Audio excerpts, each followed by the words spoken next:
Pakistan cricket में एक बहुत बड़ी कंट्रोवर्सी, कैप्टन बाबर आजम की प्राइवेट व्हाट्सएप चैट लीक कर दी गई। शो एक चलता है रात को, आप देखते हैं हर लम्हा पुरजोश एयरवाई न्यूज पे, उस पे ये चैट लीक कर दी गई और कहा यह गया कि चेयरमैन पीसीबी ज़का अशरफ साहब की तरफ से पूरे ऑर्डर्स थे कि आप इस चैट को लीक करें, इसको चलाएं नेशनल टेलीविजन पर, कोई इसमें गलत चीज नहीं है। मुझे ये बताएं कि बाबर आजम से कॉन्सेंट ली गई, क्या उनसे इजाजत ली गई कि उनकी प्राइवेट व्हाट्सएप चैट लीक कर दी जाएगी, स्क्रीन पे दिखाई जाएगी, सारे दुनिया के सामने तमाशा बनाया जाएगा, पूरा पाकिस्तान रात को वो शो देखता है। बाबर से, पाकिस्तान टीम के कैप्टन से एक दफा भी पूछा गया क्या ये करना ठीक है? ये मॉरली और एथिकली गलत है, इसको कैसे जस्टिफाई कर सकते हैं? और वसीम बदामी साहब की स्टेटमेंट आती है रात को 3 बजे ट्विटर पर, वो कहते हैं जी 5 मिनट पहले शो से डिसाइड किया गया कि हम चला देते हैं इस चैट को क्योंकि चेयरमैन पीसीबी ज़का अशरफ ने कह दिया आप चलाएं इसको। मुझे ये बताएं ज़का अशरफ कहां से आगे सलमान नसीर सीओओ की चैट और बाबर आजम कैप्टन पाकिस्तान की चैट में ज़का अशरफ कैसे इजाजत दे सकते हैं? किसके बिहाफ में इजाजत दी उन्होंने? क्या कैप्टन बाबर आजम की कॉन्सेंट थी? उसके अलावा मुझे यह बताएं कि एक दिन पहले 28 अक्टूबर को शुएब जट जो जर्नलिस्ट आपके जो शो पे बैठते हैं वो कह रहे हैं ये कि वसीम भाई नेक्स्ट डे आप एक ऐसी चीज चलाएंगे टीवी पर, यहां पर एआरवाई पे, जो प्रूव करेगी राशिद लतीफ के क्लेम को गलत, जो कहेगी कि बाबर आजम ने ज़का अशरफ को मैसेज या कॉल नहीं की। और अगले दिन 29 अक्टूबर को प्री प्लान आप वो चीज करते हैं और वो चला देते हैं चैट, और फिर आप कहते हैं कि 5 मिनट पहले डिसाइड हुआ था, ये 5 मिनट पहले डिसाइड हुआ था। ये क्रेडिबिलिटी अपनी क्यों खराब कर रहे हैं? आपने अपॉलॉजी दी तो आपको बताना चाहिए था कि हमने ये जान के किया, हम आइंदा नहीं करेंगे, हम कॉन्स्पिरेसी प्रोपेगेंडा का पार्ट है। आपने एक तो गलती की, ऊपर से उसमें जस्टिफिकेशन गलत दी और फंस गए आप, और आपके खिलाफ सोशल मीडिया पे ट्रेंड्स चल रहे हैं वो सही चल रहे हैं, जो बैकलैश आ रहा है वो सही आ रहा है। लोग पागल नहीं है, ये लोग रोटी को चोची नहीं कहते, इनके माथे पे ना कुछ ऐसा नहीं लिखा हुआ जो आप पढ़ रहे हैं। शायद आप लोग समझते हैं कि 3 बजे आप सोशल मीडिया पर अपने जस्टिफिकेशन देंगे, पहले तो वो जस्टिफिकेशन टेलीविजन पे आनी चाहिए। आपको national team captain Babar Azam से टीवी पर, एआरवाई न्यूज पर, हर लम्हा पुरजोश पर माफी मांगनी चाहिए इस काम के लिए जो आपने गलत किया, जिसमें दिल आजारी हुई लोगों की, दिल दुखा बहुत सारे फैंस का, पाकिस्तानी क्रिकेट का और जितनी भी फ्रेटर्निटी है सबका। मैं तालियां बजाऊंगा यहां पर अजहर अली के लिए। एक वाहिद डिसेंट बंदा आपके पैनल पे जो खड़ा हुआ उधर ही और बोला कि ये आपने गलत किया, बाबर की इजाजत के बगैर ये टीवी पे कैसे दिखाया गया? बहुत मुश्किल होता है, उसका कॉन्ट्रैक्ट एयरवाई से हुआ है, एयरवाई से पैसे ले रहा है, उसी शो पे खड़ा होके वो गलत को गलत कह रहा है और आप लोग मुंह देख रहे हैं उसका, और वहां पे शुएब जट कह रहे हैं उसको कि नहीं मैं तो जर्नलिस्ट हूं, मैं चलाऊंगा। कहां की डिसेंसी, ये कहां की इंटेग्रिटी है, ये कहां का जर्नलिज्म है?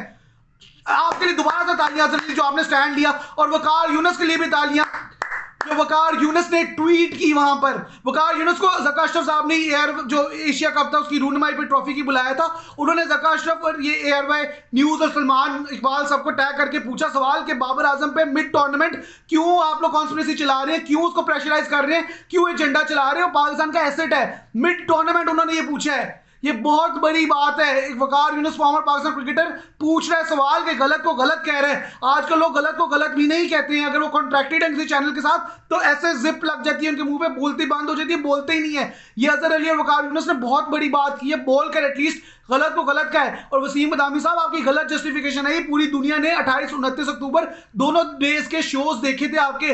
28 को आपने टीजर दे दिया था कि आप कल कुछ बहुत बड़ा करने वाले हैं, तो ये 5 मिनट पहले 29 अक्टूबर को डिसाइड नहीं हुआ था आपके शो में, ये 24 घंटे पहले से डिसाइडेड था कि आप लोग पाकिस्तान के क्रिकेट कैप्टन बाबर आजम को डिग्रेड करेंगे, डिफेम करेंगे, जिसपे वो केस कर सकता है, आपको सू कर सकता है डिफेमेशन का, उसकी प्राइवेट व्हाट्सएप चैट लीक करने पे। ये आपको समझना चाहिए, ये गलत है, गलत को गलत कहना सीखिए और प्लीज अपॉलॉजी ऐसी ना लेके आए जिसपे लोग यकीन ना करें, आपकी क्रेडिबिलिटी खत्म हो जाएगी, आप पे लोग आगे यकीन नहीं करेंगे किसी भी बात का। ये बहुत क्लियर चीज है जो आपने की है, एक दिन पहले आप टीजर दे चुके हो कि आप ये करने वाले हो और नेक्स्ट डे आप कहते हो, कवर करने की कोशिश करते हो कि गलती से हो गई चीज। और भाई माफी मांगनी है तो एयरवाई न्यूज पे हर लम्हा पुरजोश में माफी मांगे, अपने सोशल मीडिया ट्विटर में ना मांगे। और इसके बाद राशिद लतीफ अभी भी क्लेम कर रहे हैं कि बाबर आजम को फोर्स किया गया कि वो मैसेज करें फॉरेन चेयरमैन साहब को या सलमान नसीर साहब को, इसलिए वो स्क्रीनशॉट अगर आप देखें तो स्क्रीनशॉट में मैसेज का जवाब अगले ही मिनट आया हुआ है। जैसे बाबर आजम को और कोई काम नहीं है, ट्रेनिंग नहीं, प्रैक्टिस नहीं, सोना नहीं, खाना नहीं, उसने वर्ल्ड कप को खेलने नहीं गया हुआ, बस बैठा हुआ था पीसीबी के मैसेज का वेट कर रहा था। वो इसलिए बैठा हुआ था, उसने मतलब 17:28 शाम 5:28 पे आपका मैसेज आता है, 17:19 अगले 29 अगले ही मिनट बाबर रिप्लाई कर रहा है आपको, उसके अगले मिनट आप रिप्लाई कर रहे हैं। ये तो ऐसा लग रहा है सब कुछ प्री प्लान्ड है। राशिद लतीफ ने यही कहा है कि सब कुछ प्री प्लान था, बाबर को फोर्स किया गया कि उसने आपके मैसेज का जवाब फौरन देना है। उसको पहले मैसेजेस जो थे वो यही किए गए थे कि आपने इस चीज पर जवाब देना है, हमने ये चीज जो है वो चलानी है, ये आपको पहले से पता था। और बाबर को पता नहीं, शायद ये पता नहीं चला कि आप लोग उसकी वो चैट लीक कर देंगे और उसने फौरन आपको जवाब दे दिया, क्योंकि उसकी परफॉर्मेंस भी नहीं आ रही। पाकिस्तान टीम डाउन है इस वक्त, आप हावी हुए हैं, आप चेहरे में ऊपर, और आपको लग रहा है कि आपने ही शायद हमेशा रह जाना पीसीबी में। फर्स्ट वीक ऑफ नवंबर के बाद सब कुछ बदल जाएगा। आपको भी नहीं पता कि आपने नवंबर में यहां पर चेयरमैन रहना है, मैनेजमेंट ने चेंज होना है या नहीं। प्लीज, ये पिछली मैनेजमेंट जो गुजरी है ना, उनकी भी गलत फहमी थी कि शायद वही रहेंगे और पीसीबी को चलाते रहेंगे अपने तरीके से सालों साल। वो भी एक एक महीने के वक्फे से निकलते गए हैं। यहां पर कोई नहीं टिकने वाला। जो आपकी पॉलिसीज है, जो गवर्नमेंट इंटरवेंशन आप लोग करते हैं, जो सदियों से पीसीबी में चल रही है, उसके तहत आपकी भी छुट्टी हो जाएगी, दैट इज फॉर श्योर। तो अपने आप को थोड़ी सी देर के लिए क्यों आप मतलब इस तरह से बादशाह समझ रहे हैं, जैसे आप किसी भी तरह से गवर्न कर लेंगे, किसी भी तरह से पीसीबी को चला लेंगे और कोई देखेगा नहीं। ये चीज हमेशा के लिए नहीं रहती है। कम से कम क्रेडिबल बन के, ऑनेस्ट बन के छोड़े इस चीज को, इस तरह ना अपने आप को करें। और जकर अशरफ साहब ने शुएब जट को इंटरव्यू दिया आउट ऑफ ऑल पीपल, और उसमें कहा कि नहीं, ये तो बाबर आजम की डोमेन में ही नहीं आता कि मुझे कांटेक्ट करे, मैं पीसीबी चेयरमैन हूं, मुझे क्यों कांटेक्ट करेगा। वो तो करेगा तो सीईओ को करेगा, सीईओ को करेगा, सलमान नसीर साहब को करेगा। वो क्यों? अगर एक नेशनल टीम कैप्टन है, वो आपसे क्यों नहीं बात कर सकता? उसकी कॉल आप क्यों नहीं ले सकते? Simple as that. अगर उसको कोई मसला है तो आपसे क्यों नहीं पूछ सकता? इसमें ऐसा क्या हो गया? जब रमीज राजा साहब थे, उनकी और जितनी भी बातों पे आप लोग क्रिटिसाइज करें उनको, कम से कम उन्होंने ये नहीं रखा हुआ था कि आप मेरे से डायरेक्ट मैसेज पे या कॉल पे बात नहीं कर सकते।